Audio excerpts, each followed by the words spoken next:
दोस्तों, क्या हाल चाल है? ठीक हो? खुश हो?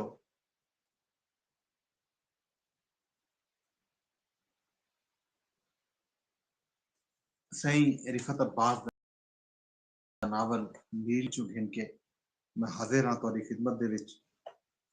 ਅੱਜ ਮੈਂ ਪੇਸ਼ ਕਰਨੀ ਹੈ 20ਵੀਂ ਦਰੀ। ਇਕੱਠੇ ਜਾਗਦੇ हैं 20ਵੀਂ ਦਰੀ से ਅਮੀਰ ਭੰਵਰ ਦੀ ਘਾਵਰ। ਅੱਜ ਨਾਰੰਗੀ ਉੱਚ ਵਾਪਸ ਵਜਣਾ ਹਾ। ई ਵੇਲੇ ਉਹ ਦੋਹੇ ਮੁਲਤਾਨ ਦੇ ਕਿਲੇ ਤੇ ਪੱਥਰ ਦੀ ਇੱਕ ਬੈਂਚ ਉੱਤੇ ਬੈਠੇ ਹਨ। ਉਹਨਾਂ ਦੇ ਸਾਹਮਣੇ ਇੱਕ ਦਰਗਾਹ ਬਾਹਰੋਂ ਲੰਗਰ ਪਿਆ ਚੱਲਦਾ ਹਾ। ਕੁਝ ਲੋਕ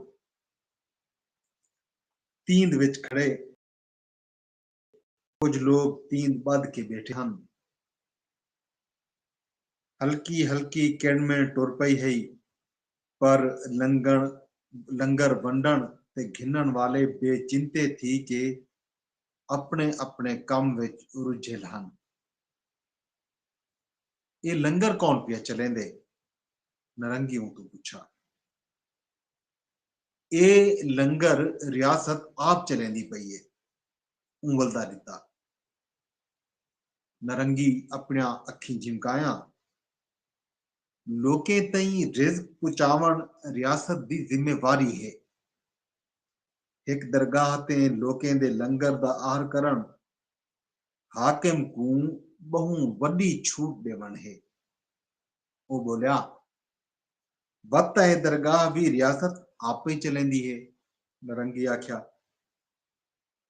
ਉਹਨਾਂ ਦੇ ਬੈਂਚ ਅੱਗੋਂ ਸਾਵੇ ਪਲਾਟ ਵਿੱਚ ਚਿੜੀਆਂ, ਲਾਲੀਆਂ ਤੇ ਕਾਂ ਲੰਗਰ ਦੇ ਚਾਵਲੇ ਦੀ ਖੁਸ਼ਬੂ ਵਿੱਚ ਇਕੱਠੇ ਥੀ ਗਏ ਹਨ। ਉਹ ਨਰੰਗੀ ਦੀ ਜਾਣਬੰਦੀ ਵਿੱਚੋਂ ਬੋਲਿਆ, ਬਹੁ ਫੇਰੀ ਇਹਨਾਂ ਦਰਗਾਹੀ ਕੂ ਵੀ ਰਿਆਸਤ ਆਪ ਚਲੇਂਦੀ ਹੈ। ਇਹਨਾਂ ਦਰਗਾਹੀ ਦੇ ਹੁੰਦਿਆਂ ਰਿਆਸਤ ਦਾ ਕੰਮ ਸੌਖਾ ਥੀ ਵੇਂਦੇ ਜੋ ਲੋਕ ਇਨ੍ਹਾਂ ਹੀ ਟੁਰ ਪਾਉਂਦੇ ਹਨ। ਇਹਨਾਂ ਦਰਗਾਹੀ ਦੇ ਹੁੰਦਿਆਂ ਹਾਕਿਮ ਠਾਠ ਦਾ ਆਪਣੇ ਹਰਮ ਵਿੱਚ ਸਮ ਤੇ ਧੱਜ ਨਾਲ ਹਕੂਮਤ ਕਰ ਸਕਦਾ ਹੈ। ਉਹਦੇ ਕੰਨੇ ਲੋਕਾਂ ਦੀ ਕੁਰਲਾਟ ਨਹੀਂ ਪਾਉਂਦੀ ਤੇ ਅੱਖੀਂ ਲੱਥਿਆ ਹੋਇਆਂ ਬੂਥਿਆਂ ਦੇਖਣ ਤੋਂ ਬਚ ਵੇਂਦਿਆ ਹੈ। ਇਹਨਾਂ ਮਤਲਬ ਹੈ ਇਹਨਾਂ ਦਰਗਾਹੀ ਦੇ ਹੁੰਦੇ ਹਾਕਿਮ ਲੋਕਾਂ ਦੀ ਵਾਹਰ ਤੋਂ ਬਚ ਸਕਦਾ ਹੈ। ਨਰੰਗੀ ਵਤ ਆਖਿਆ। ਇਹ ਦਰਗਾਹੀ ਹਾਕਿਮ को बचेंदन। ਇਹ ਦਰਗਾਹੀ ਸਿੱਧਿਆਂ ਹਾਕਿਮ को ਲੋਕਾਂ ਦੀ ਚੜ੍ਹਦੀ ਵਾਹਰ ਤੋਂ ਬਚੇਂਦਨ। ਇਹ ਦਰਗਾਹੀ ਕੁਰਲਾਂਦੇ ਜਹਾਨ को ਹਾਕਿਮ ਦੇ महल ਤੋਂ ਨਹੀਂ ਵੰਝਣ ਦਿੰਦਾ, ਭਲ ਆਪ ਤੋਂ ਛੇਕਿੰਦਿਆ ਹਨ। ਲੋਕ ਹਾਕਿਮ ਦੇ ਕਾਰਿੰਦਿਆਂ ਜਾਂ ਉਹਦੀ ਫੌਜ को ਘੇਰਾ ਘੱਤਣ ਦੀ ਜਾਵੇਂ ਦਰਗਾਹੀ ਤੋਂ ਅਨਕੂਕ ਦੇਣ। ਉਹ ਵਤ ਬੋਲਿਆ। ਉਹ ਦੋਹੇ ਥੋੜੀ ਦੇਰ ਚੁੱਪ ਕਰ ਗਏ ਜੋ ਇੱਕ ਲਾਲੀ ਉਹਨਾਂ ਦੇ ਬੈਂਚ ਦੇ ਸਿਰੇ ਉੱਤੇ ਆ ਕੇ ਬਹਿ ਗਈ ਹੈ। ਇਹ ਲਾਲੀ ਕੋਈ ਝਟ ਉਥਾਈ ਬੈਠੀ ਰਹਿ ਗਈ ਤੇ ਵਤ ਉੱਡ ਕੇ ਦੂਜੇ ਪੱਖਿਆਂ ਵਿੱਚ ਰਲ ਗਈ। ਇੰਦੇ ਵੱਟੂ ਰਿਆਸਤ ਦਰਗਾਹ को क्या देंदी है? नरंगी गाल की थी। रियासत दरगाही को सरकारी उछाड़ खर्चे पारू भोए ते सियासत विच बखरा देंदी है। वो अलवाना इवेले दरगाह ते लोकें दी कुरलाहट कौन पिया सुन दे? नरंगी लंगर दे वधदे होए शोर विचों बोली, इत्था कोई भी मौजूद कह नहीं। दरगाह दा बुजुर्ग अपनी गोर विच सुता पे ते सजादा नशीन दारुल हकूमत विच बैठे। एक काली दाढ़ी वाला 30-32 साल दा जना अपने सावे चोले सुथण ते पेरें विच रबड़ी चप्पल सहती चावले दी प्लेट नाल उन्हां दे सामने सावे तल्ले उत्ते आन बैठा।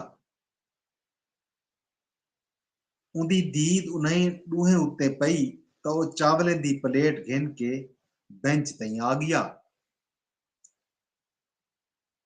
लंगर मनोत करो, वो जना झिक निवाई नाल बोलिया। भला थी वे सही, असां कुछ चिर पहलू मानी खाधी है। हूं आख्या। लंगर वंडावण वाली पहली टुकड़ी अपने वांदियां देगा कुंज के लगी गई है ते उदी जाह ते दूजी भरिया होया देगा वाली टोली पे लांदी है। हूं जने चावलें दी प्लेट एक पासे रखी ते बोलिया, तुसां चाह पीवो तां घेना वा। नरंगी को डिठा ते बोली, तुसां भले चाह घेना वो, पर ए सारी तरफों होसी। वो जना तिखे तिखे चाह दे स्टाल तो लगा गया। उकू गिया 20-25 मिनट गुजर गए ता नरंगी बोली, मैं को पक है वो चंगी चाह बनवा के आसी।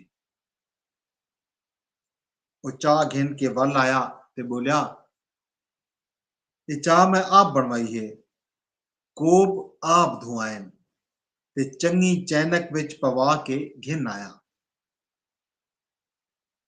ऊं जने दू कोपे विच चाह पा के उन्हां को बेंच उत्ते दिती ते अपना कोप घिन के उथई सावे तल्ले उत्ते बह गया। उन्हां उंदे किते बेंच उत्ते जाह बनाई, पर वो उठू ना उठा।